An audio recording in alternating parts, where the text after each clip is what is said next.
Hey, welcome back to the channel, Fully Invested Phi Labs. So today, the day has come. I've been talking about this for the last few months, if you've been following the portfolio updates. But after a bunch of research and scenario planning, I think I've landed on what I'll do for the first part of my rebalancing to my portfolio, to the growth portion of my portfolio. So roughly 55% of my portfolio. So today I sold cost basis of both my Apple and Microsoft shares, and I want to let the gains ride. So yeah, I'll go over the full rationale and plan for that and what I'll be investing in with the proceeds. As usual, this video is for entertainment and educational purposes only. I'm not a financial advisor and nothing here should be taken as financial investment or tax advice. I'm simply sharing my personal investing journey and documenting my own results. Investing always carries risks, especially when using margin like I am. And you can lose your principal. So don't copy what I'm investing in blindly without understanding the risks and researching on your own. No returns are guaranteed. So yeah, before we get started, I can kind of take a peek here at like the strategy that I use on the channel. So you can kind of see this full flow chart. And this is the monthly flow I use to basically fully live out of my Robinhood Brokerage account and invest 100% of my paycheck. I basically invest in two buckets, both in growth for capital appreciation and also in high yield ETFs for growing monthly income. I don't use a traditional bank account anymore. I fully live and pay bills out of my brokerage account with cheap margin at 4.75% interest rate. That bridges the gap between my monthly expenses and my monthly dividends, which are currently lower, but growing fast. So eventually the idea is that that should eclipse my monthly expenses and I should hopefully reach FI. If you want an in-depth breakdown of this chart, definitely check out the video at the top right here. And yeah, let's get started. So today, if we pop over the portfolio here, we just hit 1 p.m. So we're after hours. But yeah, you'll notice here, so my number has gone up since last week, which is nice. You'll notice that my buying power has gone up quite a bit. So this was like at 61 when we last filmed the video, and this is now at 87,000. My margin control stayed the same, but my margin use has gone down quite a bit, and my cash available for withdrawal has gone up. And the reason for that is that, yeah, so I didn't completely sell out of Apple and Microsoft. They're still here, but I just reduced my stake in them quite a bit. So if we pop over to my investment sheet here, we can kind of see. So yeah, you can kind of see my two positions here. So I basically, for the longest time, I was talking about taking gains off the top and just reinvesting those into an ETF. But I almost kind of did the reverse here. So I basically took off all the money that I had invested in Microsoft and just I'm letting the gains ride. And the reason I did that instead of the gains is that I just wanted to make a bigger dent as far as rebalancing between the single stock risk and also ETFs on the growth side of my portfolio, because previously I was basically at 50-50. So now this kind of lowers it quite a bit. And now basically the gains that I had in Apple and in Microsoft are basically left on the table, and those are growing and compounding. So if we look here, the result is, if we pop over to Discord, so I gave a heads up to people on this trade this morning. So yeah, sold my cost base and the book value essentially, right? So if we pop back over, yeah, basically this column, right? Not the market value. So this is like with appreciation and everything. I sold basically what I put in. And yeah, so that gave me 34.7K to play with essentially. And yeah, honestly, like Apple and Microsoft are like one of the OGs in my portfolio. This is not necessarily a knock on them that I'm kind of trimming them.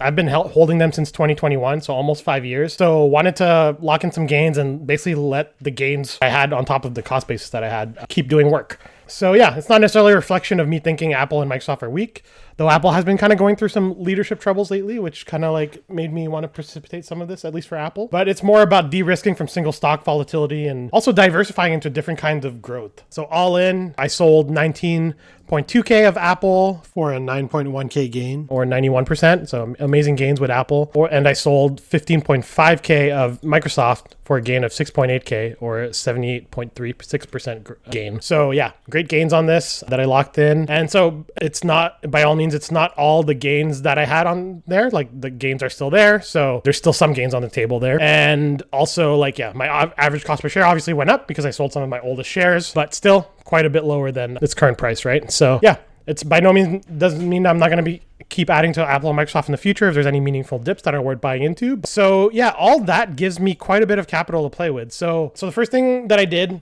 is actually buy into 4.7K of SPMO. And the goal there was to really diversify amongst the growth that I have, because I'm very tech heavy. I realized that, and I just wanted to kind of spread the risk there a bit. So I did 4.7K of that, and then also I just did another 5K just at lunch over here. because it ended up dipping after I invested in it. So I just want to add in a bit more. And yeah, I'm kind of doing this as a result of learning from my WPay buy the other week, where I lump sum like 15K into WPay, or 20K even. So yeah, and literally the day after and the week after, the market took a dump. So I just want to approach this one, given that it's like quite a bit of capital, 34K, a little bit more cautiously this time. So I'll just be putting like 5K a day roughly, like whether I'll see if it's like, I'm still debating whether I just do it on dip days potentially, or also on just green days, and it'll just all average out. But I'll be doing that over the next couple days. So now I have like 25K left to invest, so I'll be doing that in like 5K chunks at a time essentially. And yeah, the reason I picked SPMO, I was honestly debating between SPMO, VGT, and SCHG as new ETFs to introduce in the portfolio. Originally I did have VGT in the portfolio, and I actually swapped it for Apple and Microsoft back in the day. But yeah, so I was debating whether to reintroduce it. But yeah, ultimately I did pick SPMO just because I want to diversify within growth a bit more, right? So I know I'm so tech heavy, but I've been researching it, and also shout out to Pay Me in Dividends, who actually got this stock on my radar when he talked about it with Eugen Vasquez a couple months back. But yeah, I've been impressed with how it's performed in the last few years. With its twice a year rebalance that it does, it basically rebalances every March and September, every 6 months, into basically high momentum names in the S&P 500. And yeah, seems like it's worked really well, as far as sometimes even getting higher highs than the S&P and even QQQ, and then even like still like lower lows than VU or QQQ. So that was really impressive. So yeah, I'll kind of dive into like those numbers that I was looking at to kind of prove the case there. But yeah, and also just to say too, like VGT and SCHG aren't off the table to add in the future though. I think like, even though they're very tech focused, they offer slightly different things than QQQM, which I already have for my tech exposure. So might eventually add those, just kind of spread it between them, because they're all kind of doing little differences in how they're composed. So if we pop over to Backtest portfolio, so I love using this when I'm like researching funds. And of course, like past performance is not indicative of future gains, but it's good to kind of know where it's been and hopefully where it's going, right? So I kind of compared SCHG, SPMO, and VGT here. But I basically did it from like basically when I started investing back in January 2021, just to kind of get an idea how had I invested in it back then. And this is what dividends reinvested. And yeah, so what's impressive to me in here? So obviously it's actually the highest between a bunch, and actually this time period, right? This like almost 5-year time period. So what's impressive to me is that, so if you look at the maximum drawdown, so it's gone down a lot less than SCHD has or VGT has. So like this was like in 2022, I'm guessing. Yep, 2022, right? And even less than the S&P 500, which is great to kind of see the volatility like a lot less. And its worst year really is still 10% only compared to 18% for the S&P. So, and also its highs are still pretty high, like not as high as SCHG and VGT here, of course, but like still 45% against the S&P's 28.75%. So, and its correlation with the S&P is like 0.86. So it like one is basically the S&P, and then yeah, you kind of see like how close those are to that, right? So yeah, this is very impressive. Obviously, if you go over a longer time period, VGT just kind of beats it out. Like if we go over to like 2015, let's say, right? VGT beats it out hand over fist, but still pretty close to SCHG, still stronger than the S&P. But again, its worst year and maximum drawdowns are what really impressed me here. And if we compared it even to Apple and Microsoft in that same period, like January 2021, it actually beats them out. Yeah. Average day 19.4% CAGR, right? So really, really impressive stuff for it. If we look at like its sector allocations here, so if we compare it to SCHG, so very tech heavy, consumer discretionary. This is like Facebook, Amazon, Google, or sorry, no, communication services, they would be in here. So yeah, SCHG has like a 46% tech weight. Here it goes down to 35%, so still high, but you know, better. Like there's like a heavier tilt towards financial services, industrials, communication services. Yeah, VGT obviously is like just all tech, you can kind of see here, and that's why it's kind of performed so good over the last like 10 years. But yeah, if we look at like the fund overlap though, like, so yeah, between VGT and SPMO, there's only like a 24% overlap. And like, see, that's a big reason too why I might still invest in VGT in the future if I just want to kind of have like a heavier tech tilt, right? So you can kind of see where it's overweight compared to VGT, right? Financials, communications, industrials, where it's overweight with certain companies. Yeah, it just has less in Microsoft, Apple, and all that. You can kind of see there. And then like, even if we go say like SCHG, right? And I love this website too, fund overlap, just to kind of, when you're comparing multiple ETFs together. So yeah, you can kind of really see how stuff differs, right? So very much more weight in financial staples, industrials, utilities. So I think this will provide some nice just diversity in the portfolio within the growth bucket, but also just kind of protect against the downside too. Like as you can kind of see, like it's done really well at protecting its downside over the years. So I guess like it's twice a year rebalance into the momentum names of the S&P 500 has been working out really well. So it's kind of nice to have that like little active management layer there. So yeah, that's why I picked the SPMO out of the 3. And yeah, I kind of throw it here in Google Finance as well too. So you can kind of see like it. So over year to date, it's kind of beating out everybody. This is VGT, the S&P. If we go over 1 year, it's actually still beating out. Yeah, it's just recovered nicely since the April lows actually, when you look at it there. Even 5 years, it's actually still beating out. So like over like 10 years, then yeah, VGT just like destroyed it. But yeah, at least in the last few years, even with the crazy tech surge, it's actually gone good because I guess it's like the fact that it's dipping less is like helping it a lot in these cases, right? So yeah, I think this will be a good way to kind of balance out the portfolio, given that I'm just very, very tech heavy. So very cognizant of that. And yeah, I'll be kind of just throwing 5K into SPMO over the next several days as the market opens and closes. And yeah, that's where it is. And yeah, as I was researching this over the last week, I came across this one video from Professor G. He did a great analysis of it. And yeah, you can thing's just watch amazing because it was made to have higher highs, but then also higher lows, so not letting a certain drawdown drop even as much as the S&P 500. Watch this. We can see that versus the S&P 500, the highs are even higher most years, but the lows are even higher. Specifically, 2018 and 2022, you can see that when the S&P 500 dropped negative 4.57%, SPMO was only down negative 0.92%. And then when the S&P 500 dropped big in 2022 for negative 18.18%, SPMO was only down negative 10.46%.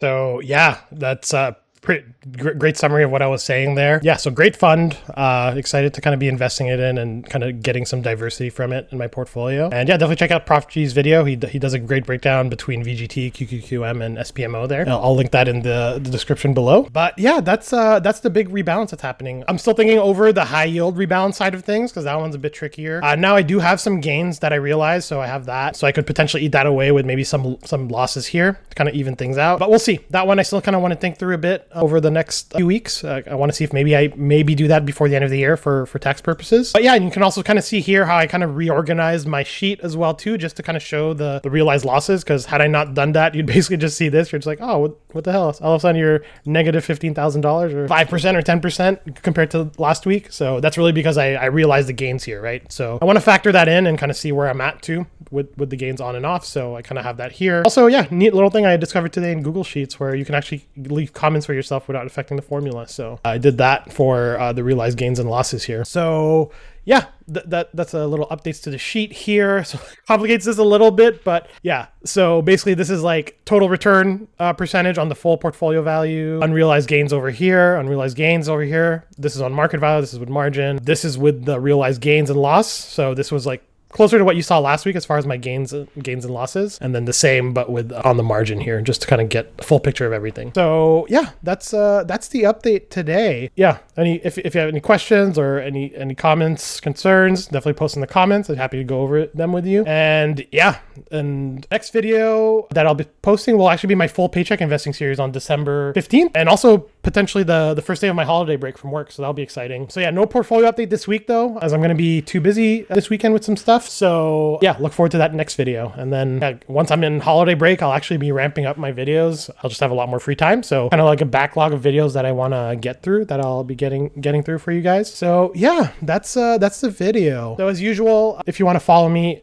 off YouTube, there's a bunch of different ways. You can follow me on Blossom Social. You can see all my trades. Probably the ones from this morning are actually in here, right? Sold Microsoft, all that stuff. You can follow along on Snowball as well too. My total profit here hasn't quite updated yet from Snowball. It hasn't gotten the realized P&L from the absolute Microsoft thing, so this is inaccurate. But you get all my full breakdown of everything, all my real numbers. Love being transparent with all that as usual. You can also follow me on Patreon. All my videos are uploaded here for free as well too. So just as a backup in case YouTube has some more shenanigans. So feel free to follow me on there in case you're also worried about YouTube taking down stuff. So all my videos are there. You can join for free. Same as if you're watching on YouTube. There is a little membership option here to just kind of like support the channel as a little extra, but that's about it. Totally optional. And of course, like I mentioned, there is the Discord. Yeah, you can kind of get a heads up on a lot of what I'm doing and also just go back and forth with the community. Yeah, just kind of big shout out to the community. I just love the little thing that we're kind of cultivating here. Yeah, it's just kind of, there's like a lot of different people approaching a similar concept in different ways and just different goals and life situations. So yeah, it's great to kind of be sharing the space with a lot of people and everyone kind of seeing what each other is doing and getting inspired and taking bits and pieces that they want. So yeah, again, very important for people to research their own stuff, not follow or copy any one person. Everyone's life situation is different and their goals are different. So you can't like quite copy everything 100%. So really got to tailor stuff to yourself and also your understanding of things. So yeah, love our little community of Discord. So shout out to people like, especially like Brent, Silence, Rob, Velocity Portfolio over here. So yeah, lots of other YouTubers here that are great and to go back and forth with. So definitely check them out. So yeah, with that, as usual, if you got some value out of this, please like and subscribe to catch the future videos. And I'll catch you in the next one on the 15th. Peace.